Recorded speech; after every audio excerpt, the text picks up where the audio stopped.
welcome to this Halloween edition of Dead Wire, a special edition of Live Wire. And on today's program, we have Mary Vann Franklin. She is a Mvskoke citizen who has over 50 years of paranormal investigator experience. And she also has a book coming out on the horizon. And thanks for joining me today, Mary. Well, thank you for having me. So I guess we should mention too, I just want to mention to the audience, Mary is a throat cancer survivor, so that's why her voice is a little rough there. So just bear with us on that. So, and also, that's amazing that you're a survivor. Thank you so much for being here today. And let's start off with, how did you get started in paranormal investigations? Well, my parents were ghost hunters. I heard all kinds of ghost stories coming up. And I told them, I said, you got to be a little bit crazy. I said, when I get big enough, I'm going to prove you wrong. So you were trying to prove that there weren't any ghosts? There weren't ghosts. Okay. And I ended up eating my words. But, yeah, I mean... so did your parents take you on paranormal investigations with them? Yes. What was that like as a kid going on these investigations? Terrifying. Did you ever have any experiences when you were with your parents? One experience that I did have, I don't know if it was the house we lived in, but it was the house my sister was born in. And one night you heard money being thrown at the table, and you look up, and I slept with my mom in the bedroom, and there's a woman sitting at the table. And all at once, the bicycle that we kept inside started rolling and rolling around. There wasn't enough mattress for me to get under when that happened. So, and we'd go out to the family cemetery, and, they'd talk to the dead and everything, and I thought, yeah, you've really lost it. And, now today, I go to cemeteries. So when you started out to... prove your parents wrong, or just disprove that there were spirits or ghosts, like what did you do? What was your first investigations, your first tactics? The one that really woke me up to the paranormal, because I was really hardcore, was Kanawha, Oklahoma. Okay. And there's a headstone there that reads "Murdered by Human Wolves." And I'm running EVP. I've only got 30 minutes of daylight left. And so I'm rolling back my recorder, and I'm talking to Catherine Cross. And one of the questions was, Catherine, were you murdered in Kanawha? And I get this soft female voice, which mine isn't. And she says, no, a man, Doc Yates. 6 months into the investigation, I found out Doc Yates was her murderer. Wow, that's amazing. And there were other things on it. It got really vulgar at one point because I was threatened from the grave by a man. Wow. And it was terrifying for me. It woke me up. First EVP I ever captured in all my years. I see. And what year was that? That would have been around, I guess, 89 or 89, 90. Okay. Yeah.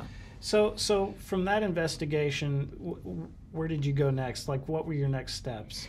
Oh, my goodness. I really got into it. Now, I was with the Oklahoma City Ghost Club for several years, and we had a close research site in Guthrie, the old Guthrie Hospital. And, of course, we were live at that point, and we had a big following. And I've done the Morel home. I've done Auschwitz in Poland. And you mentioned Waverly Hills. In Waverly Hills, of course, the famous Waverly Hills. We've done all the antebellum homes in Oklahoma and the forts. I'm curious, with your long history in paranormal investigations, one of the things that we've seen change over the years with paranormal investigations is the change in equipment. Yes. What is your opinion on that? What's your take on that? Well, some of the equipment is very, very needed. I'm not a big fan of the voice box. The spirit box? Random. Right. Yeah. And for you guys out there that maybe don't know what the spirit box is, it's like you can get a radio and set it up to where it just cycles through the radio stations randomly, and every once in a while you may catch a piece of a word. So yeah. But go ahead. You were saying you don't like the spirit I don't box. like it. I don't use it. I do use EMF detectors. I use oh my gosh, all kinds of equipment. Well, you were talking about the Ovilus. Do you Yes, use Ovilus. We could you explain a little bit for the audience just what is the Ovilus? Ovilus actually is supposed to pick up spirit enhancement. It'll actually show, you know, if there's something in the room with a skeleton-like figure, and but you know, whether the equipment will pick up or not, you know, to me hauntings are rare. Very rare. A paranormal investigator may get something once a year that keeps them in the field. But when I done the murder-suicide house, that changed the whole world. I mean, I was getting photograph after photograph I could not explain. Photographing is also very important in the field. Instead of taking one photo, we do what we call a two-step. Right. And you know, if I'm going in and I've got another investigator, I'll say, I'm in. That means I'm fixing to take 2 photographs. And then you'll say, I'm out. They'll come in and take 2 photographs. Usually when I'm on site, I'll go through by myself. And like Waverly Hills, I went through and photographed the whole thing by myself. And, of course... And the photographs that you have from the murder-suicide house, those are going to be in the book? Yes, some of them. I have got 1,200 photographs that I cannot disprove. So, and we should mention to the audience at this point too, your book is going to be on the shelves in December. Is that correct? Yes, it should be out in December. And what's the title of the book? It's The Murder-Suicide House. It'll be by Dorrance Publishing, and the photos in there are genuine photos. I guarantee it. I've done my best to debunk them. I can't. And so, and that's going to be, if you want to pick that up, you can get it on Amazon. You're going to be able to get it at any bookstore. Yes. And it's even going to be, you were saying, in Japan and Germany? Japan, China, Germany. It is going to be worldwide published. Awesome. And any movie rights requests yet on the... I've had one hit, but I'm going to wait because book 2 will be coming out by next December. Okay. And it will be the final part because the investigation was 9 years long. Right. I nearly lived on site during this investigation, and that's a long commitment and an investigation to a paranormal investigation. You know, that's one of the things you don't often see is teams that stay in the location for long periods of time like that. Well, I had a homeowner that was there that was terrified, and. Well, not to spoil anything that's going to be in the book, right? But is there some stories that you could tell us that some things that happened that will be in the first book? Because we were speaking before the broadcast about how there's going to be a second book and how that is going to also have even more terrifying stuff in it. So give us some tidbits from the first book, but you know, like something. Don't give too many spoilers, but just some stories from the first book. Well, when I first went on site, I was contacted by the local newspaper because I've worked with them in the past, and there was a lady looking for a paranormal investigator, so they recommended me. And I told her, I said, I don't do residentials because legality sometimes. Right. You have to look at the legality in paranormal. So I decided to call the lady and talk to her, and I said, well, let me at least hear your story. And when she told me the story, I thought, I knew that family. My children grew up with your children, you know, their children. And I couldn't believe it because they were a very Christian, hardworking family. And so my first investigation gave me very little. There were 3 properties there. I went into the second property on the second investigation and got 2 photos that I couldn't explain. It looks like somebody standing in the shower, hands up as in prayer with a head down, with a knot on top of the head. I found out this is where John Cole blew his brains out after he killed his girlfriend and her brother. So, and just as a side note, were you shooting on film? Are these digital photos? What? Digital photos and film. Okay. I run the gauntlet when I do things.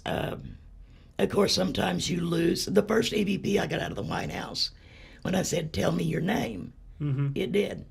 "I am Legion," and it repeated it twice. Wow. A male voice, very gentle spoken, and a Class A EVP. I mean, very clear, very definite. And of course, I'm thinking, well, if this is, an intelligent haunting, it can't be Legion. Right. And so, I kept going, and things became more terrifying, more real. And when I realized what I was up against, because demonic hauntings are rare, very rare, I wasn't really sure what I'd stepped into. But this time I'd already been beat, burnt, scratched. My team was being attacked along with the homeowner. And I got hold of a man who had wrote a book, Stephen LaChance, and sent him what I had. And he immediately called me because he had been through the same type of haunting. And he said, "Mary, you need to be very careful. It's going to be a cluster demonic haunting." We ended up having some of the churches in on it. The sad thing is, I lost 4 ministers trying to clean the house. That is in the book. Wow. When you say lost, they died? They died. Wow. Yeah. And, this house just, every time I went in, it was something different. Every year was different with the photos in the house. So, without giving too much away, at the end of the whole situation, is the house still active? As far as I know, it is. The house has been sold. I don't make contact with those people that are in there because I don't want to go on my business not to terrify somebody. Yeah. And but I know while the previous owner was there, I can't even tell you the fear this woman had. We even scared the police one night. What happened with that? Well, this is near the end of the investigation, and the doorbell starts going off, and it's just a plug-in doorbell. So I go over and unplug it, and we got cameras on the front porch where you can see around the house. Nobody's there. The doorbell's ringing like an emergency. Answer at the door. So as I unplugged it, I thought, okay, it's got to be electronic. Right. The doorbell continues to ring. Wow. All at once, somebody in Matthew Cole's room starts clawing at the wood. I mean, tearing the door up. And I told Helen, I said, "Call the police." And I grabbed the 9mm. I said, "I don't know who's out there, but you don't want to come in." Because we actually thought we were being broken in on. Right. Police got there, the ones at the back, and you can hear the door being tore up, but nothing's moving. Wow. And as the officer's standing in the doorway, the doorbell starts going off, and he sees it unplugged. He looked at me, and he looked at Helen. He goes, "I can't explain it. I'm not going to explain it, but we're leaving." And it was like, okay, we're on our own. Wow, that's amazing. Well, we've actually got a question here popped up in chat, and it's been there for a bit, but let me go ahead and ask it. And maybe you have experience with it. Is the creek hanging tree in Tulsa haunted? I don't know. Are you familiar with the creek? I'm not familiar with that, but where is that at, T.Y. Pearl? I know you posted that question there. If you're still watching, give us some geography so we know where that creek hanging tree is, and we'll come back to it. Yes. Within so how many investigations do you think that you've been on? Do you? Thousands. Oh wow, that many. Thousands, yes. You were saying you went over to Europe. What places did you go to over there? Oh, I've been to several castles. I've actually been to Count Vlad's in the Carpathian Mountains. Wow. I spent the weekend in Auschwitz, there, Poland, and I've got one photo I have photos that will never be seen by the public. And I was staying in Stalag D, which if you were in Stalag D, you were going to die. And, the gas chambers were across and the gallows. And as I'm laying there, this bunk, because, everything's in cubicles in there. And there were some bunks along the windows. And this one is just hitting the wall, and I thought, is there an animal in here? So I get my flashlight out. There's no utilities out there. Mm-hmm. And I couldn't find anything, so I laid back down, did it again. So I thought, well, let me get my camera.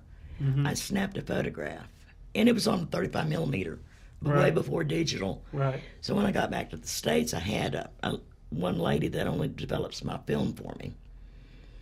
And there's, you can see this gentleman, he's got the gray and white, he's got the number, he's got the little decal here, Mm-hmm. emaciated little gentleman laying in the bed. Wow. I looked up those numbers and found out his name and that he did die there. Wow. And that will never be published. There's family out there.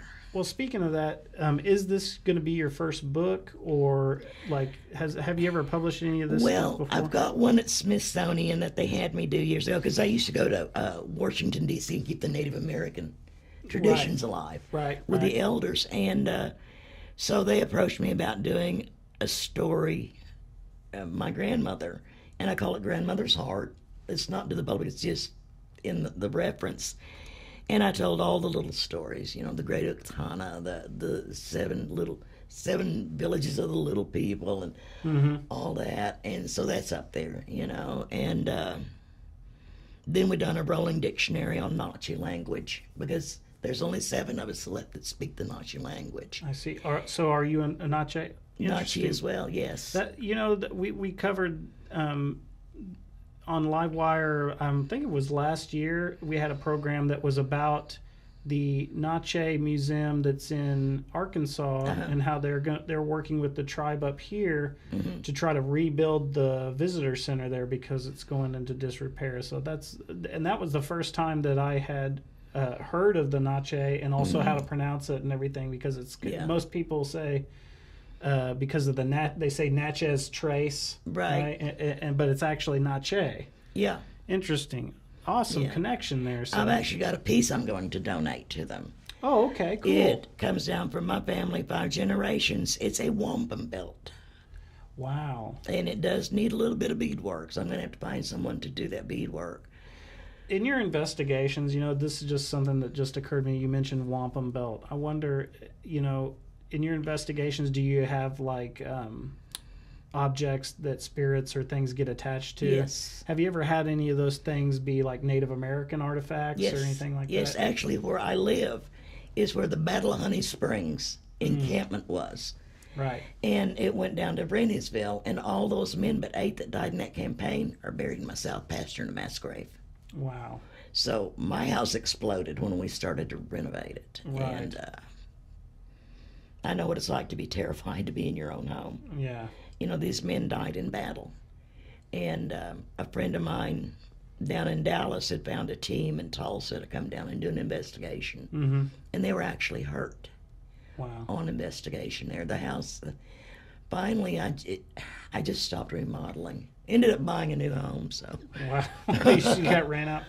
And for the audience, too, that battle was really brutal. We actually did an interview with the, I think he's the director of the Honey Springs Museum down there. Yeah, the docent. He walked us through everything that happened, and the conditions were crazy. Yeah. You know, and brutal down there for began that. at midnight, ended at 4 a.m. Yeah. You know. And you had people freezing and, you know, trying to get away and everything. So Yeah. I want to mention to you guys, if you have any questions for Mary, go ahead and pop them into the chat. With your experience over the years, we talked about how demonic hauntings are very rare.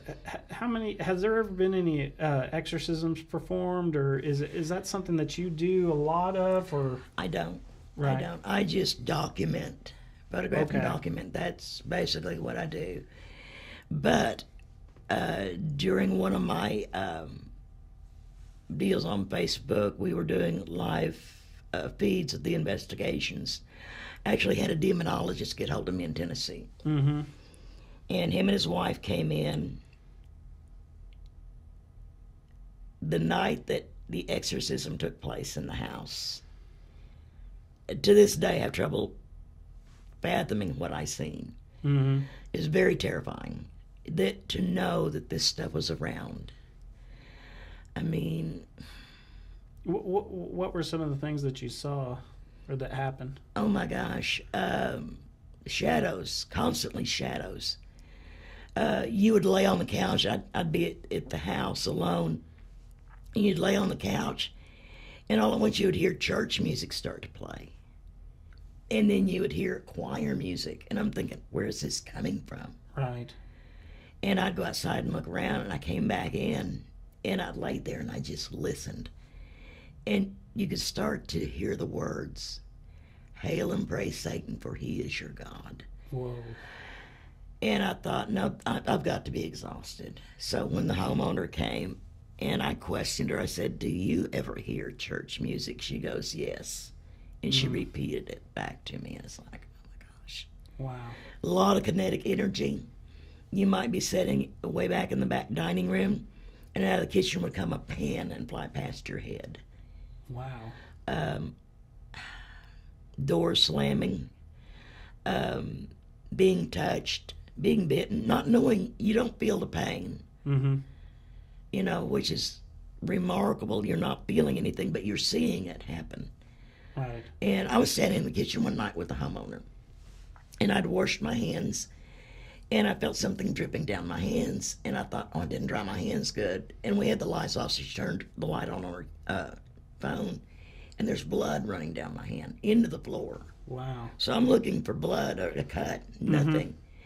And so she's kind of running around with her phone, and she says, "Do you see anything?" And you hear me laugh, and I said, "No, I can't. You're blinding me with your phone." And when we play it back, you hear this woman going, "It's Mary." Whoa. I had my name called 3 times in that house. I actually had other teams come in blind to the to what was going on there, because I wanted to see if they would get remarkable evidence of the same thing. One of the things that is conventional, or I guess it's not, could it be conventional? You know, one of the things that you're warned against for people doing paranormal investigations is demons or things that can get attached to you and Yes. follow you home. What has that ever happened to you? What has your experience been with that? Well, I've never been possessed that I know of. Don't ask my husband that. But you can get attachments. They're very short-lived. Usually they go back. But my advice to anybody out there in the field, don't play where you shouldn't. There is a price to pay. I mean, I can sit here and tell you, yeah, I danced with the devil. If it had not been for Stephen LaChance, I would have died. That house would have consumed me. And that's the experience that's going to be in the books, right? Yes. Oh, the next book coming out? Yeah. Well, we'll have to have you back on after the first book is out, and we could kind of go into depth once, once we, I just don't want to spoil anything with it. So, apart from you've gone to Europe, where would you say is the strangest place that you've ever done an investigation? Oklahoma. Oklahoma is haunted. I kid you not. I've traveled the world doing this. I have found more paranormal in Oklahoma. I don't know why. Yeah, that's interesting. And there are a lot of books written about paranormal Oklahoma and things that, and it really runs the gamut in Oklahoma. You have UFO sightings. You've got Bigfoot sightings. The Hanobia Bigfoot Festival's in Oklahoma. Oh, yeah. And you have hauntings and all types of things like that. So I wonder if it's geography, or maybe there's ley lines or something running through the state. There are ley lines going through Oklahoma. You've got Kanawha with the murdered by human wolves, Headstone. You've all the old forts that are still here. I mean, massive hauntings. But yeah, there are ley lines that go through. I can't explain it, but I do know that Oklahoma's a hot spot. I see. Yeah, I think so. T.Y. Pearl's actually posting in here, and he says, according to the book Tulsa's Haunted Memories by Terry French, between 15 and 20 people were executed by hanging from between 1870 and 1889, One time, 3 cattle rustlers were hung at the same time. So, and he's saying that's by the BOK Center. So I'll have to check that out. I haven't heard of that one in particular. You know, we did a investigation at the council house here because the whole thing is on our YouTube channel. I think it was 2016 we did that, and because of Timmy Jack, who was supposedly executed on the council grounds down there he got into a fight at a stomp dance and stabbed another guy. And the whole story, I don't know if you're familiar with it, but back then they would meet once a year to determine sentencing for people's crimes, and so he spent a whole year walking free after he'd been sentenced to death, and he was supposed to come back to Okmulgee on his own volition, and he did. He came back and he was executed on the grounds down there. So we didn't really find anything, but. We did conduct the EVP sessions in Creek. So when we spoke to him and everything to see if we could get something, but we didn't really get anything on the EVP. So, but that being said, is there anything that you would like to mention in relation to your book or Halloween or anything that we haven't maybe touched on yet? Well, you know, the one thing that I do want to put out there, I want everybody to have a safe and happy Halloween. And if you're going out and doing paranormal, please be safe. You know. What are some of the precautions that people can take if they're going to go out and do something like this? Well, first, don't trespass. Okay. Don't destroy. If you go out and you're going to have a party in a cemetery, take your junk with you. Mm-hmm. Don't destroy headstones. And if you're going to run for EVP, my suggestion, if you're asking questions, wait a full minute in between. You've got to give the other side a chance to speak back. Mm. You know, it's always best to wait. In anything. You know, and just go out and have fun. It's not always terrifying, you know, and, you know, good luck in your adventures. What's the equipment that you would recommend somebody get that's starting out? Well, if you're starting out, just start out with a good tape recorder. Okay. You can buy EMF detectors now fairly cheap. Know your equipment. You can go down and get a thermal scanner, you know, know the temperatures. Get you a camera that's night vision. And, you know, document. Everybody that's on your team, document, because your friend over here may say, well, you know, somebody's touching my left shoulder, or, you know, I'm smelling perfume, and you're not getting anything. Right. Well, you go back a year later, now you're getting it. Right. You know, you've got documentation. And that's basically how I ran the murder-suicide house. Now, the funny thing about, let me throw this in there. Sure. When I done the murder-suicide house, before I knew all the history with it, I went on ahead and set the dates up with the homeowner. When I done my research, those dates coincide with the murder-suicides. Wow. Everybody that has died on February 17th. If anybody can answer me what February 17th has to do with all this. Right. Because I can't. That's really weird. Yeah. To just arbitrarily set up those dates and then have them correspond to the murder-suicides. Yeah. Wow, you know, that's like, and a lot of times with these types of investigations too, though, you see those types of correlations, those coincidences line up one after another. So I'm looking forward to the book. Do you have any idea what it's going to run? You know? Yes, it'll be $47. All right, $47. So check it out. And like, how many pages?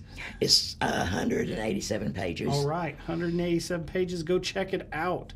And I don't see anything else in the chat here. Let's see. We were talking earlier about the cultural spiritual beliefs of the tribe and how some of that stuff can also be frightening, you know, and you were sharing that you had relatives that were involved in cultural practices. Can you talk a little bit about that? Yes, my grandmother, Annie Bullitt, had been a medicine woman. And, you know, so I grew up, you know, learning the medicine through my grandmother. My dad sat on Longhouse Council and ended up being a chief at one of the grounds. Mm-hmm. And but Jim Bullitt was on the Trail of Tears, and they actually had a writing at Mvskoke Daily Phoenix about him years ago, Mm-hmm. how he had escaped after his family had been killed. Mm. And he was 5 years old, and he managed to wrestle one of the soldiers off the horse after he killed his baby sister. And he shot as many soldiers as he could. He lived to be 121 years old. Wow. And was wanted every day of his life. And his Indian name was Blue Corn Silk. When they gave him the Christian name, they changed him to Jim Bullitt because of the shooting. Wow. So, yeah. But we grew up in tradition. And, you know, cowboys and Indians coming up. Right. And I told my dad, I said, when I grow up, I'm not going to be Indian anymore. He just kind of looked at me and goes, okay. Yeah. You know, Yeah. So, well, yeah, you can't escape though. That's the thing. No. You can't escape. So, but, well, I want to thank you again for coming on the program. You know, thank you. I'm looking forward to the book and the second book, and then if there's a movie, you know, anything, and keep us updated with anything that you're doing. You know, what I would love to do for maybe next year's Halloween is go along with you guys on an investigation. Oh, I would love that. That would be really cool, and it'd be a nice treat for our viewers. So, but is there any other shout outs or anything you'd like to give to anybody? Say thanks to anybody before we wrap? Yes, I would like to say thank you to Stephen LaChance. You are my hero. You're my buddy. Bill Chappell, thank you for everything you've done for me. Stephen King, thank you. You know, Stephen Waddell, who wrote the book Murdered by Human Wolves and gave me, you know, you need to read Stephen LaChance's books. That's all I can say. Mm. If you really want a good writer, I wouldn't have wrote the book if it hadn't been for him. Okay.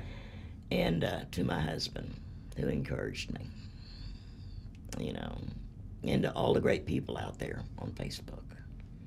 Awesome. So.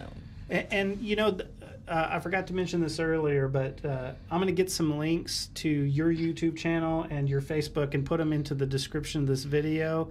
So if you guys want to go check out our Facebook page or YouTube page and see what she's got going on, you guys will have that resource. It'll be in the description as soon as I can get it. So, but with that being said, thanks so much for coming in, and I think we're going to wrap for today, and we'll see you guys later. Chihichath, Lees.